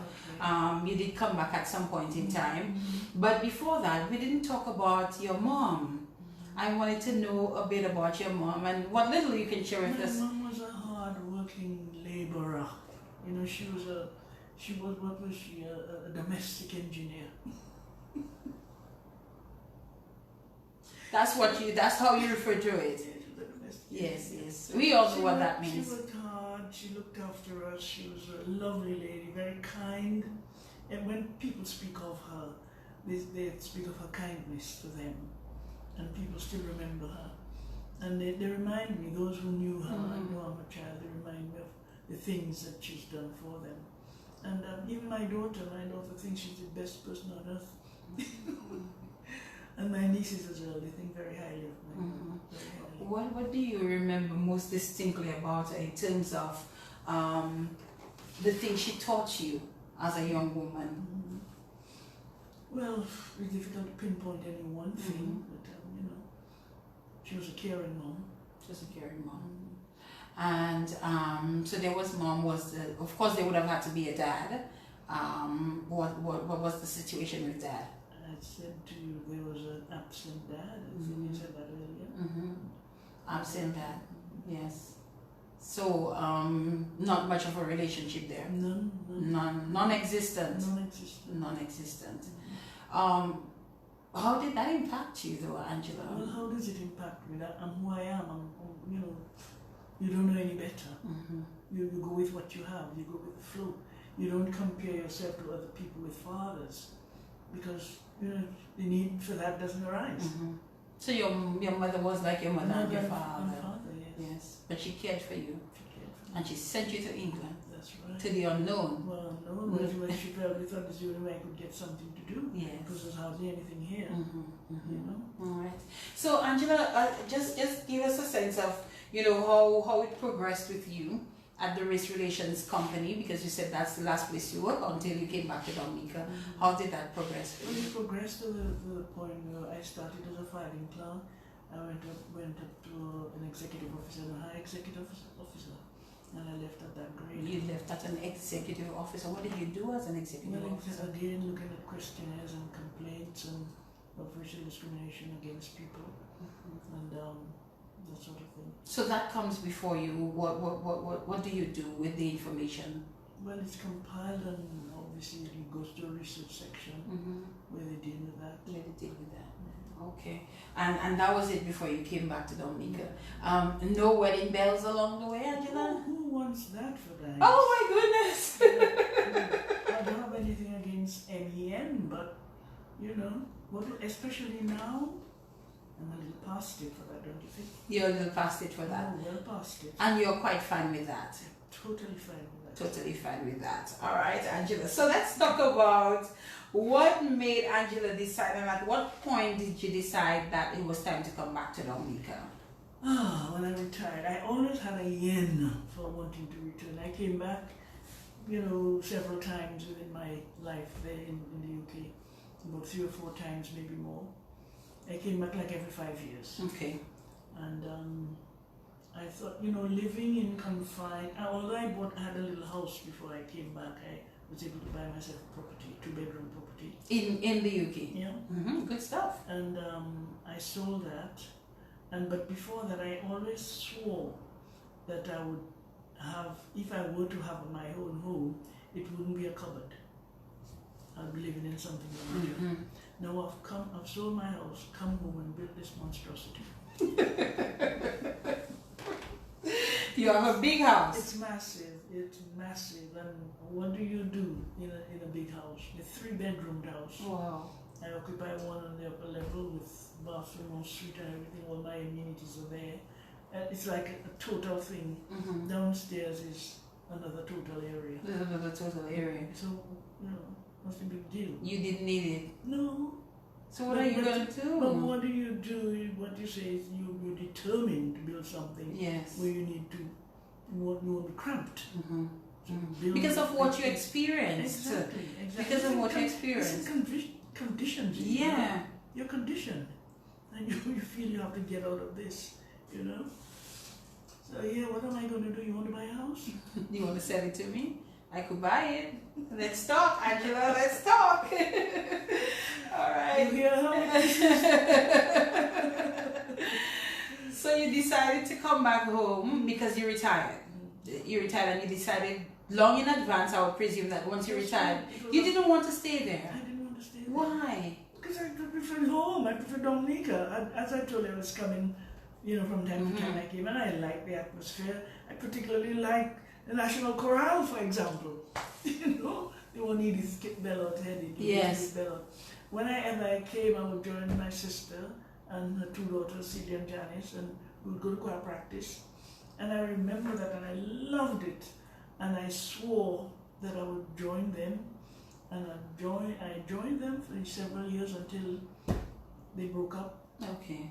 And between then, I had Cedric Phillips' choir to join, which is called River Song. New River Song, yes. And I was a member of River Song before I left, before the National Chorale broke up. Mm-hmm. And then we parted ways, and then I joined them again later on. And I think I'm still a member. If I have the strength to go back, I'll probably go back to rehearsals, otherwise I won't. Otherwise you won't. I'm sure you should be able to that. You're still strong and agile and able. I like singing. Yes. So I suppose, all for that, I'll probably find a way to get there. Unless they think I'm worthy enough for somebody to organize a lift for me there and back. Are you going to do another number for us, Angela? Yes, if you like. I would love you to do another I'll number do a for us. number because, as I said, we lost a dear friend Yes, today. yes. And I was going to do some. In fact, the one I opened with, because it's a prayer, I was going to use it to close. But in fact, I will do now a number for Sidella's mom, Sidella Popo. Her mom passed this morning, Yes. and very sad loss. Our sympathies to you, Sidella, and your family. So I will do, I've forgotten what I'm going to do. Precious Lord. Precious Lord. All right. Ready? Yes. Precious Lord, take my hand, lead me on, help me stand. I'm tired, I am weak, I am worn. Through the storm, through the night, lead me on to the light. Take my hand, precious Lord, lead me home. When my way grows dear, precious Lord, linger near. When my life is gone, now gone, hear my cry, hear my call. Oh, lest I fall, take my hand, precious Lord.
9:39, the time in our studios. Angela James, our guest on the In the Spotlight radio show, sharing her experience with us. Never had anyone on the show share with us that trip to the UK and how that came about. It was interesting to learn that this was actually done through advertisements. So no papers needed, nothing like that needed to go to the UK. Just your passport, right, Angela? Just your passport. And she made the 12-day trip along with her sister to the UK, where she spent most of her life. And you returned to Dominica when, Angela? I returned in 92 at my retirement. 92. You almost sound like you couldn't wait for that retirement to come. I know, I love Dominica. Yes. But what about your daughter at that Well, time? my daughter was quite, she said, Mom, live your life. She was grown by then, of grown course. woman, yeah. Live your life. Don't worry about me. You know, Should be okay. That's what I got. What was your relationship like? Were you all pretty close? We had our moments. Everybody does. We had our moments. I can't say we were sort of in each other's pockets. But, you know. Most people do. I mean, everybody, you know, have their ups and downs. We had And one moment where I hate you and that sort of thing. oh, No. that happens. That happened. Yeah. That happened. Yeah. What else is new, Angela? Come on, it happens. The important thing is coming back together, you know, and giving the love exactly, and that is the most important thing. In the end, is forgiving and loving and you know, just being there for each other. So Angela, you came back to Dominica, and what happened when you came back to Dominica? When I came back with the intention of building a house, A big house. a big house to be. I had the plans drawn up, in fact, before I came back, and the house was built. I moved in and immediately wanted to sell it. Oh wow! It was too much house for you. Too much house for me, yes. But I'm there after after 25 years, I'm still there. I love Wall House. It's a nice area, lovely scenery. I'm not on top of people, but I have a little complaint. Can I do it? Yes, go ahead. Right next to me and under my bedroom window, there's an empty lot. It's been there for 25 years, all the years that I've been there. And it's a pasture. By that I mean, gentleman ties his cows there. And right now there's 4 cows tied there in that empty lot underneath my bedroom window. So when I open my window in the morning, The stench. comes in. Yeah. Cow manure comes in. Have you? I will have complained to the what do you call them, the environmental health. They send an officer around, and that's the second time he's been reported. The first officer got him papers, and when he received them, he realized that I was the culprit person who reported him. He cursed me. He cursed me a lot, and then he started to sing holy songs. And then he's doing it again. Now there's a lady in charge of the area, field officer, who doesn't seem to think it's such a bad thing because the cows keep the grass down. But she doesn't live there. She doesn't hear the cows mooing in the dead of night when they wake me either, because she's never there. There's a law apparently that cows should be tied in residential areas. And nobody seems to be taking it. I'm an old woman, I'm an elderly person. Where's all the care they have for the elderly? Yes. Don't I qualify? Of course. Well, I'm not getting it. Something needs to be done about that. I'm not getting it. Well, I hope somebody is listening. I Somebody of certainly- authority I is listening I certainly hope so. and can do something to come to your aid. I'm well advanced in years, people. I'm nearly dead. Yes. You know, and you know, let me die in peace, for God's sake. You know, do I have to put up with the cow stench? No, you shouldn't have to put up with that. I really hope something can be done about this for you, Angela. So, what have you been doing with your time Well, what I do with my time is I'm involved. since you with- came back? Yeah, well, I've been involved with 2 groups. I have left one since, but Ophelia, if you're listening, I love her group. It's called the Vibrant Citizens of Dominica. Oh, but Jay, they were on the program. Oh, Lord have mercy. That was one of the most vibrant programs that I've had. They are lovely people, you know. I love being there. I love being among them. We have fun. We go out a lot. In fact, we have a group a day out. We're planning to go to Chukari, that lovely restaurant, Keeping It Real. We're hoping to go there soon, later on this month. But we travel. They went to Martinique. I wasn't there because I had other things to do at home, so I couldn't do the trip. But the group went to Martinique and they get around the island. They suppose they go to the Glow Show a lot. The Glow Show is coming up as well. That will come up.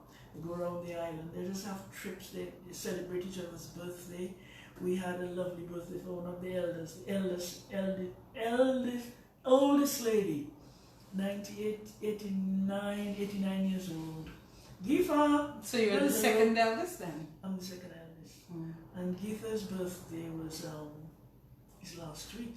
And we had a party at Ophelia's. People brought food and we had a really nice time. And I think Geetha enjoyed herself very much. It was great.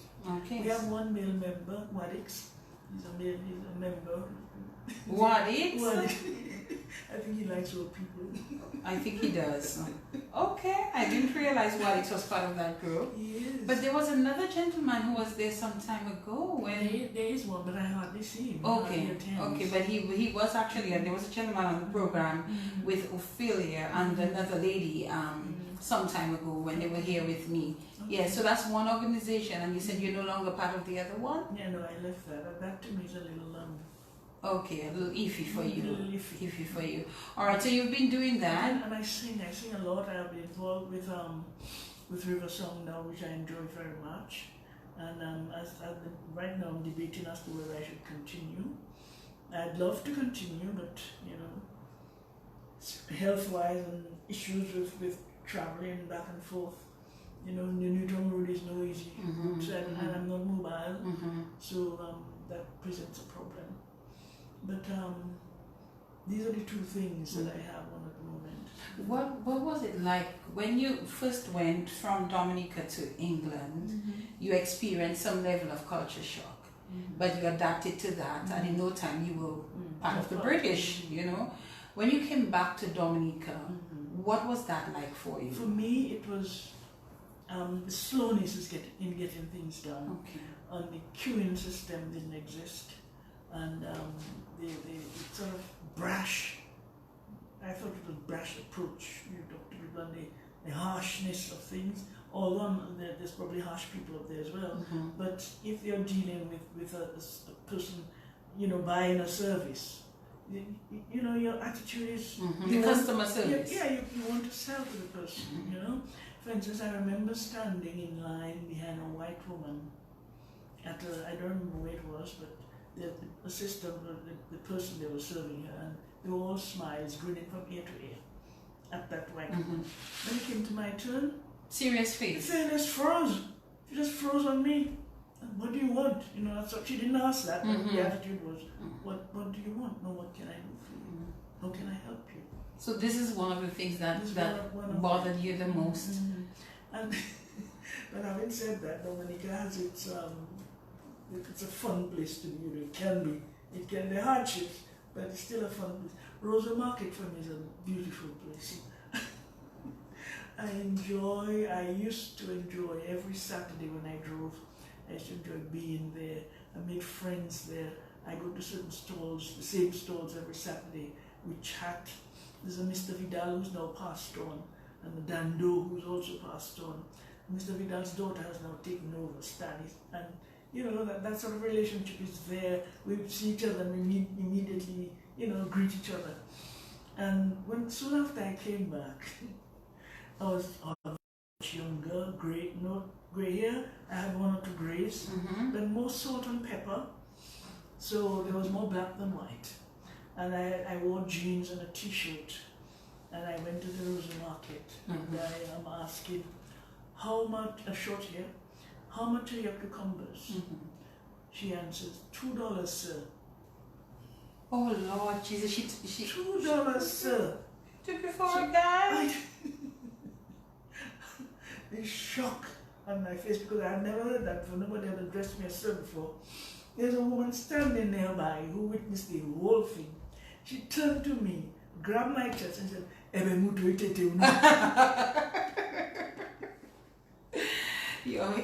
could have been the shorty and the height. Shorty and that. That I think that's what. Thereafter, people unkind. Some people, they because again shorty and height, and they address me as sir.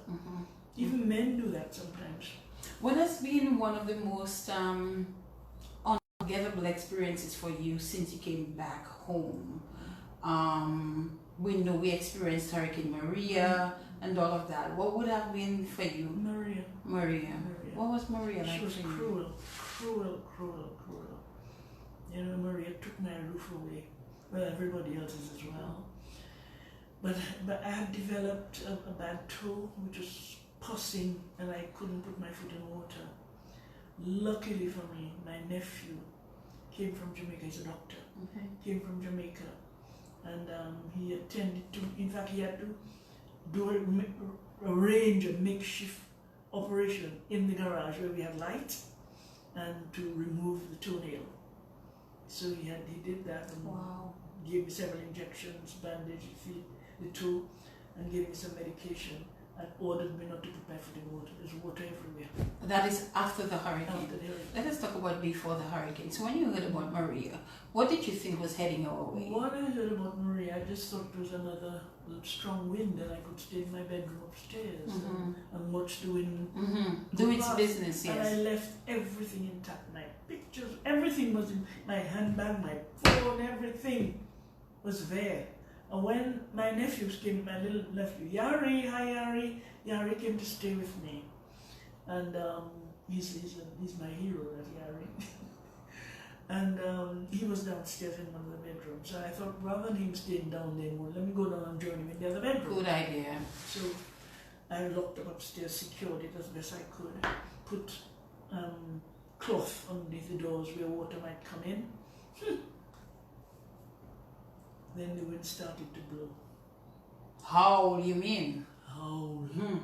And at one time, they have a cupboard underneath the stairs.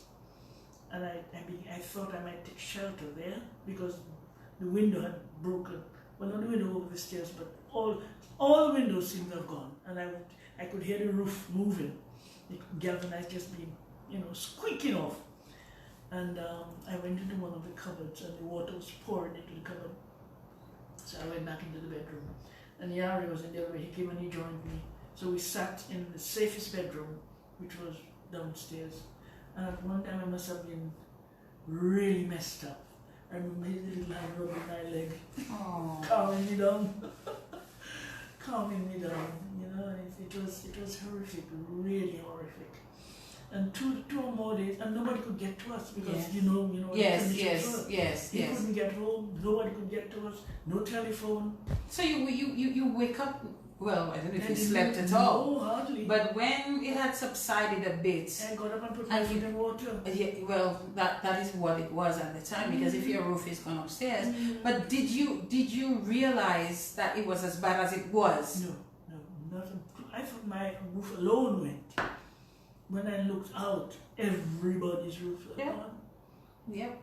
And all the trees, all the leaves on the trees, a lot of the trees were gone. Yeah. So you get up, you go out of the bedroom that you were in, and you look and you go outside and you see your roof is gone, your place is a mess. I could hardly go outside because the door was jammed. The amount of water that hit the garage door when I came over there. I had to hit the garage door. It was frozen, stiff, it swelled. So I couldn't even use that door. So I had to go upstairs, go past the rubble. There's lots of rubble up the stairs, glass and everything else. I went past that, and because everything was open, I could choose any spot to go and view the other roofs, Yeah. How did you feel? Bad. I sort of lost. You sort of, what now? Where do I go from here? What do I do? And Yari's telling me, Auntie, I'm surprised you didn't check your wardrobe to check your clothes to see if they were all right. It's the last thing on my mind. I know. He went up to his room and got me to check his shoes. And there's some new shoes he bought.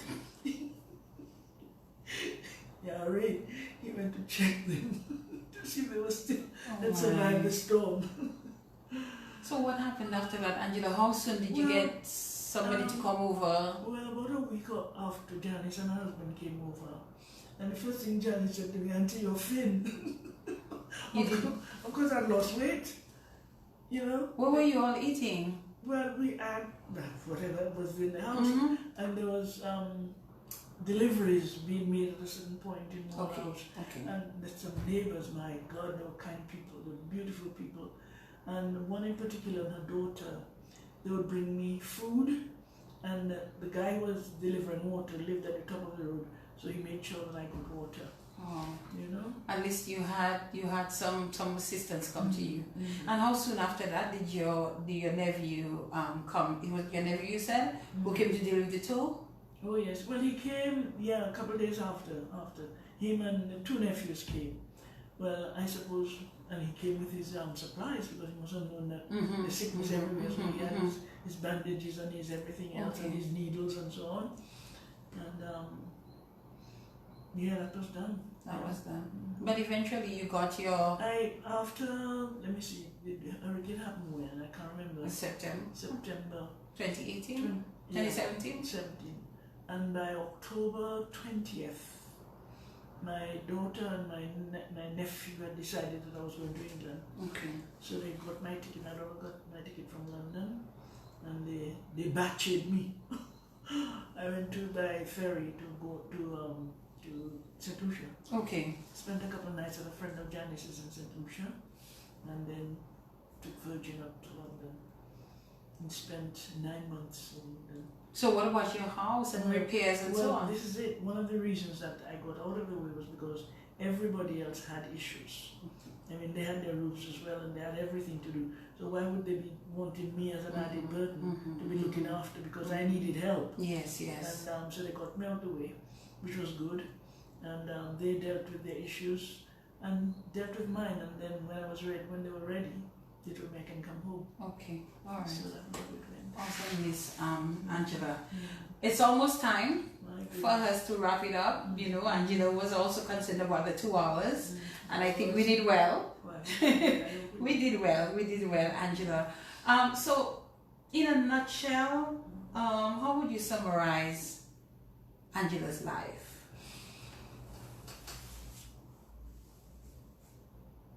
A blessing. I thank God for my life. I think as a single parent, that was a difficult time in my life. I managed that. If you manage that, you can manage anything. I bought a property, sold it, made another one. So I haven't done too badly as a single woman. No, not at all. Would you have done anything differently? Yes, What? Yes, I would have educated myself. You would have educated yourself. You would have educated yourself further than where you. I would want a profession. You would want a profession. Yes. But what prevented that while you were in England? Well, circumstances. Trust me, I know about those. I say to people, I'm now at UE. It's very tough because, of work and all of that. But, at least I made the decision at some point. I had my own circumstances as well as to, why I never did it at the time that I should have. But, it's never too late. Never too late for me now. It's too late for you, Angela. I agree with that one. Thank you. Oh my goodness, Angela, you're a gem. We have to wrap it up, Angela, so I'm going to give you the opportunity to share some final words with us as we wrap things up. Firstly, I must say thank you to you for that. Oh, you're welcome. Thank you to Omar for suggesting me. Yes. My friend Omar, good evening to you, Omar. Thank you to Q95. I had a great time. I was a little worried at first as to how I would cope with this experience, but I think you put me at my ease, and I had pep talks on all sides, including Lady O. Thank you, Lady O. I had pep talks from everybody, so I've come through it. I'm very pleased. Thank you very much for the experience. It was absolutely a pleasure to have you. Omar is in fact on. To have you on the program, Angela. I think you're a lovely lady. I suspect probably one of those days you'll just see me pay you a visit when I have some time. Tell me I can make a cake. You can make a cake. You make cakes, huh? I think I can make a cake. I eat my cakes. We we have to wrap up the program. I again thank Angela for joining us on the In the Spotlight program. We have our guests lined up for the rest of the month. So during the course of the week, you will see the promos of what we have coming up next. So make sure you look out for that. Remember to become a fan of our Facebook page. It's the In the Spotlight Radio Show fans page, ITS Radio Show. So look for us and become a fan of our page. You can also follow me if you wish to, see what I do, what I'm up to. On both of my pages, I have the Fedina Fountain page, which is just my regular page that I do, stuff. And then I have the public page as well, which is Fedina Fernanda Fountain. Please feel free to follow. Thank you again to Q95 for accommodating me on the program. Thanks to Josephine Gabriel for our water. And thanks to all of you, those fantastic listeners, fans and friends, and those of you who really love this, and my dear, dear friend, who is so kind and generous to me. I mean, this basket is really, really huge. There's so much stuff in there. I'm sure this basket costs quite a pretty sum. So thank you again, my dear. As I said, one of those days, I hope you'll give me the opportunity to say who you are. But thank you so much for your support. She's already looking at other ways that she can assist me, so thank you for that. If I get one or two more like I was gonna say Angela, like her, I think I'd be all set for what I need for this program. She suggested some tokens for my guests and so on. So we'll see how that can come through. And also to Leandra, thank you for this lovely wine glass. I really do appreciate it. Leandra and I also had conversations, and I suspect we'll have some further conversations on little tokens for the guests when they come through. And just everyone who supports, whether it's through suggesting programs, whether it's through torturing me to resume the program, Sabina, my sister Gail, my brother Bernard, all my other family members who tune into the program. It's always a pleasure to come here and do this. Once it's God's will, I will be back here next week, Monday, for another program. Thank you as well, Pato, my brother, for your assistance tonight. I really do appreciate that as well. Until next week, Monday, same place, same time. Good evening, everyone. Thank you for choosing this program. We love you dearly. Mwah.